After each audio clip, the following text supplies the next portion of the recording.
Yes. Debate na tayo. Nako. Baka makagat labi ka, isang talata lang. Ang gagamitin. Isang talata lang, pero dalawang Ay, Warrior, may tanong pala ako, Warrior. Bakit Dalawang nag-away tama. yung babae at saka yung ahas? Alam ko yan, Roma 16 yan. Alin po, Roma? Bakit nag-away yung babae at saka yung ahas sa Hindi Genesis? po nag-away yung babae, yung ahas. Yung babae, naling lang ng salita ni Satanas. Ay, hindi. Yung sa Genesis 3:15. Ay, Hindi mo nabasa yun? hindi niya alam yun, Sis Joanne. Hanggang doon lang sa may pagkain ng putos ang nalaman ni Warrior. Agoy. Kaya nga, tinatanong ko si Warrior. Warrior, pagutin mo ako. Bakit nag-away yung babae at saka yung ahas? Basahin mo yung talata para maintindihan natin. Hindi. Sa'yo yung ano eh. Ikaw yung tinatanong ko eh. Genesis 3 verse 15, bibigay ko sa'yo. Babasahin natin ha. Pag walang nag-away doon, may third eye ka na naman. Ginamit mo na naman yung third eye. Oo. Sige. Sabi mo, nag-away. Hanapin natin. Meron naman akong Bible show dito. Yeah, Ano, Genesis? Paghahalata talaga to si Warrior. Nagbabasa talaga. Itinago Genesis yan sa English. 3:15. Itinago yan sa insiyang verse na yan. Genesis, ano, Genesis? 3:15. Bro, pala hindi pa naniwala na nag-away no? Oo, basahin itinago yan natin. sa kanila. Ang bihira. Basahin natin ha. Oh. Siguro. At you and this woman will hate each other. Your descendants and her will always be enemies. One of her hairs will strike you on the head, and you will strike him on the heel. Sa Tagalog, sa dating salin, at papagaalitin ko ikaw at ang babae. At ang iyong binhi, at ang kanyang binhi, ito ang dudurog ng iyong ulo, at ikaw ang dudurog ng kanyang sakong. Meron bang So, nag-away? paano nag-away dyan ang babae at saka yung May ahas? nag-away ba rito? O sabi dito ng Diyos, pagagalitin ko, Agoy! Bro, Paul, ang sakit ang ulo ko, bro, Paul. Sabi, Wala, Tabang. hindi yun magkaaway. Tabang. Friend nga sila. hindi magkaway yan. Mother Earth. Pag sinabi bang papagagaalitin ko, Tama naman siya. Tama naman ako. Pero meron doon nagdudurugan ng puso. nandyan ba yung away? Tuloy natin doon sa Tiga, hanap ko yung nag-away. Mother Earth, ibibigay ko na yan sa'yo, Mother Earth. Payag ka ba, Mother Earth? Kinikiliti nga lang yung yung paan. Papalakin mo ako, palakin mo Ano ka ako. ba? May tanong muna kay Warrior. Teka lang, Kung Mother Earth. pagdurog doon Mother Earth, huwag kayo mag-aaway ni Warrior. Magdurugan lang kayo ng puso Hindi, oo. Yun bang pagdurog doon sa ulo ng ahas ng lahi ng babae? Hindi yung pag-aaway? Pagkakaibigan yung pagdurog. Sabi sa 14 muna. Ang sabi ng nagsasalita pala doon ng Diyos, sabi. Ito, para maintindihan natin kasi ito naman si nag-away daw. Sabi, ang sabi ng Panginoong Diyos sa ahas, sapagkat ginawa mo ito, ay sumpain ka ng higit sa lahat ng hayop at higit sa bawat ganid ng parang at iyong tiyan ay ilalakad sa alikabok. Ang iyong kakanin sa lahat ng mga araw ng iyong buwan. O, ang kausap niya si Satanas 15. At papaalitin ko ikaw at ang babae. Ano ibig sabihin ng papaalitin? Ang-away ba? Tingnan natin. Sa magandang balita Biblia, para maklaro. Ano bang gamit mo na Bible? Tingnan mo ba dito? You and this woman will hate each. Ano na yan? Papagalaitin. Anong may word ng papagalaitin? Yan ang nga sabi sa English. Pag-aawayin, di ba? Si Satanas Hindi, nasa taas, ang babae nasa will taas. hate each. Papagalaitin. Kumbaga, pag-aawayin ko kayo ng binhi ng babae at ang binhi ng ahas. So, ano yung dyan? Nag-away nga eh. Papagalitin eh. Papagaalitin ko kayo. So, Yan. anong Sabi ng Diyos, maglalagay maglalagay ako sa iyo at sa babae ng pagkapuot sa isa't isa. Oy, di ba sila nag-away? Maglalagay pa lang eh. Ano ka ba? Hindi naman sinabing Ikaw naman. Sabi ng Diyos, Aaway. Puot nga eh, pambira ka. Pag magkakaroon sila ng puot sa isa't isa, ibig sabihin, nangyari na, may puot na sila. Ano mag-away sila sa Ito akin? na, pag nagkaroon sila ng puot, hindi ba sila mag-aaway? Magyayakapan ba sila pag may puot? Basahin pa natin. At ang inyong binhi at ang kanyang binhi, ito ay dudurog ng iyong ulo at ikaw ang dudurog sa kanyang ulo sa ako. Hindi ba alam? May mga, alimbawa, Magmamahala doon. binhi ng babae, binhi ng babae at binhi ng lalaki. Dudurog, ibig sabihin, yung mga tao dyan, ay no, sabi nga. Lalaki dyan mula sa nakasabi ah. Basta Wala namang lalaki dyan ah. Pag sinabi bang binhi, pag sinabing binhi, puro babae lang. Sis Joan, basta ako bilib na ako kay Warrior ha. Bahala Oo, kayo. kasi ang Puro babae lang ba? ang babae makapagpuot sa isa't isa. Ang binhi ng babae at ang binhi ng ahas. So ano yan? Ano, nag-asawa yung ahas? Baka Mother yung ano? Earth. Baka ng binhi? Tabang, Mother Earth, tabang! I-solve mo yan kung paano nagkaroon ng binhi ang ahas. Ikaw ang mag-solve niyan. Yan, Sabi mo, ako magsusunod. di ba sabi mo, bubuksan mo yung pangatlong mata o so, paano yan? Hindi, sasarado ko yung mata nyo para kasi magbulag kayo sa Mother ibang Earth, tabang Mother Earth, sakit ang ulo ko, matulog muna ako, ikaw na bahala muna dyan. Ang sabi rito, you and this woman will hate each other. Ibig sabihin, magkakaroon na sila ng yung kapuotan sa isa't isa. Ang sabi nga, maglalagay ako. Lalagay pa lang. Maglalagay pa lang ang Diyos sa kanilang puso ng kapuotan. Ano sasabihin nag-away? Gumagawa ka ng kwento eh. Wala pang away. Nag-aaway na lang kasi basahin mo sa ano. Sa Maglalagay niya. Pag sinabing bang Nag-aaway na, di ba? Pag sinabing maglalagay, lalagyan kita ng away. Nag-away na ba kayo? Maglalagay pa lang ang Diyos, oh. Maglalagay ako sa iyo at sa babae. Ano nag-away? Ano ilalagay? Kapuotan sa isa't isa. Hindi pa Pero ang nag-away. tanong ko, Past tense Mario, ba yan? naganap Pag na sinabi ba bang maglalagay ako, past tense na ba yan? Nangyari na Naganap na ba ba yan? yan? Naganap na ba yan? Ay, nako. Magaganap yan. Hindi, ito, pakinggan mo muna ako. May tanong muna ako. Magaganap po yung pagkapuot sa isa't isa at sa kanilang binhi kasama yung binhi daw. Kaya nga, nagaganap na nga yan. Nagaganap na ba? Yes, nagaganap na yan. Dudurog sa inyong ulo. Di ba may mga anak sila ng mga sakit sa ulo? May mga suwain na anak. Sabi mo kanina, paano magkakaanak ang ahas? Paano nga ba magkakaanak ang ahas? Sige nga, explain mo. Halimbawa, ikaw, may asawa ka, nakiapid ka sa akin, may asawa kang tao. Yung anak natin, anak ng ahas yun, kasi hindi anak ng Diyos yun. Bakit? Ginamit mo yung kapuotan. Bakit? Yun, naging ano ka, taksil ka sa So, asawa. ibig sabihin, ikaw na tatay, ahas ka. Hindi, ikaw yung babae, nilinglang mo ako eh. Kasi nilagyan ka ng Diyos ng kapuotan. Sa'yo binigay ng Diyos yung isang sakit Hindi, na kapuotan. ayon dyan sa kwento. Ikaw ang Ayon dyan sa taksil. kwento. Teka lang. Kaugali mo nga Ayon yung dyan sa ahas eh. kwento.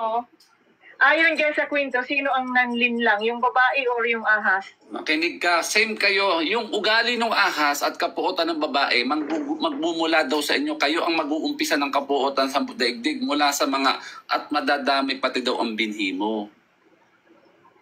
Gets mo? Ibig sabihin, yung mga, ito, wait lang muna. So, yung mga binhi mo, mga binhi ng ahas yon. Tapos yung binhi ko, ay yung binhi yan ng babae. Yun ang mag-aaway. Yung binhi mo at binhi ko ay mag-aaway. So, mag-twin. Yung binhi mo, ayun yung mga anak ng ibig ahas. sabihin lang yan, Tapos yung maglalagay. binhi ko, wait lang muna. Tapos yung binhi ko, yun yung mga anak ng babae na dudurog sa, sa ahas, sa ulo ng ahas. Kasi di ba ang nangyari Parang dyan? ganun yun. Ganito yan, di ba ang kinasal si Eva at Adan? Di kaya nga explain Kaso, ko nga sa iyo. itong ahas na to, nakikipagkasundo siya, nakikipag-usap siya. Kaya nga naging bansa. Ang sabi ng Diyos, dahil kay... Ikaw yung ahas. Yung Gusto kasi ng Diyos, magkaroon silang kapuotan. Binigyan silang sumpa. Yan eh.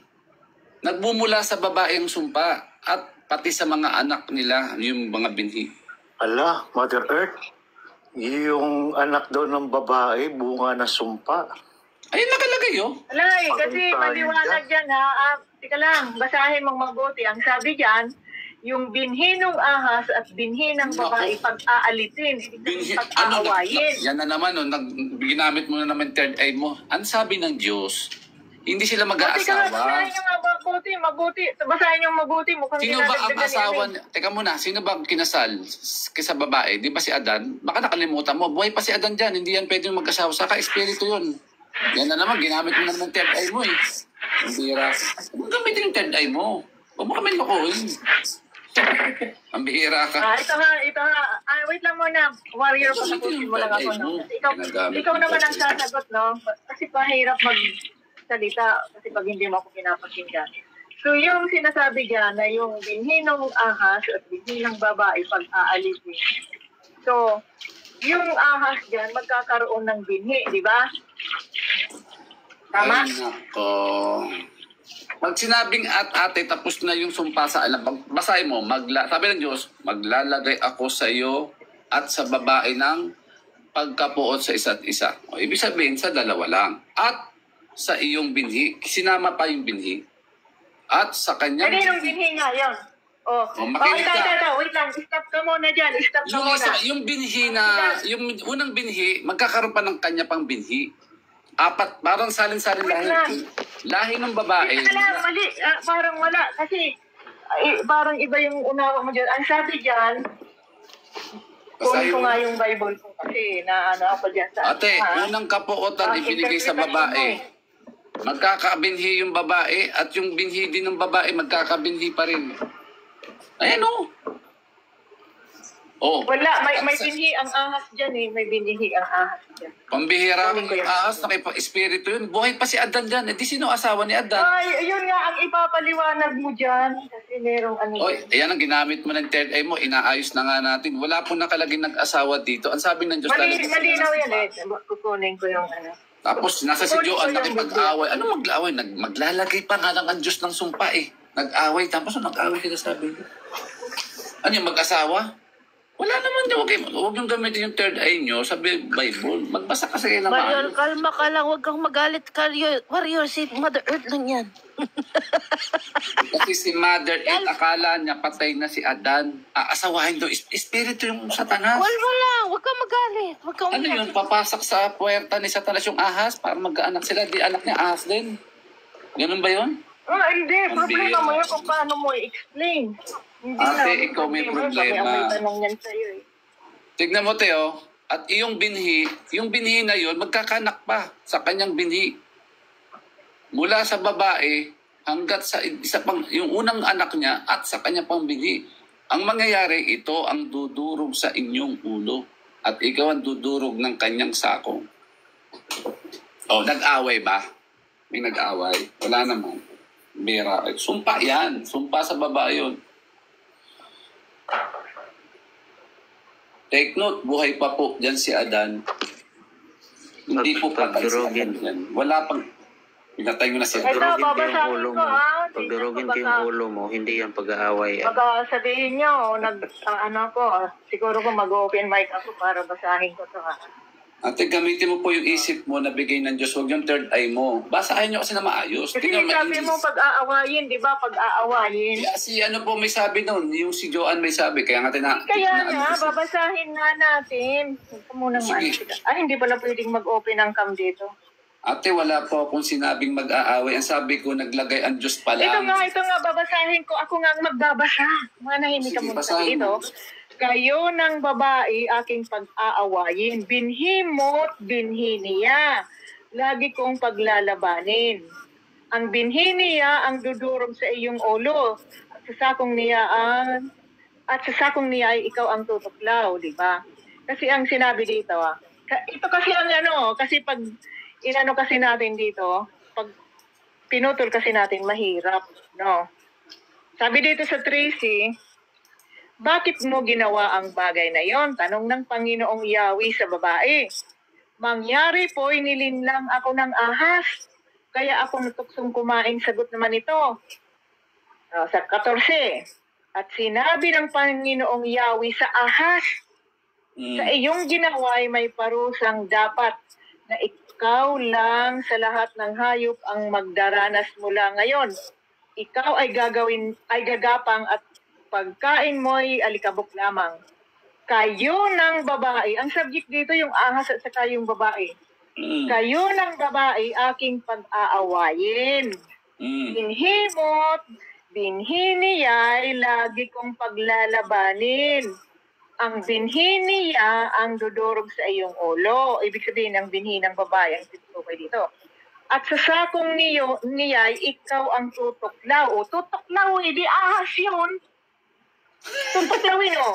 Unang Sabi anak dito, nila, si Saak, hindi ako Tika lang muna. Patapusin mo ako. Sa babae naman, ito ang sinabi. Sa pagbubuntis mo'y hirap ang daranasin. At sa panganak, sakit ay titiisin. Ang asawang lalaki iyong nanasain. Masasakop ka sa kanya, iya mong susundin. Ito naman ang sinabi ng Diyos kay Adan. Dahil nakinig ka sa iyong asawa ng iyong kainin ang ipinagbabawal kong bunga, dahil dito'y sinusumpa ko ang lupa.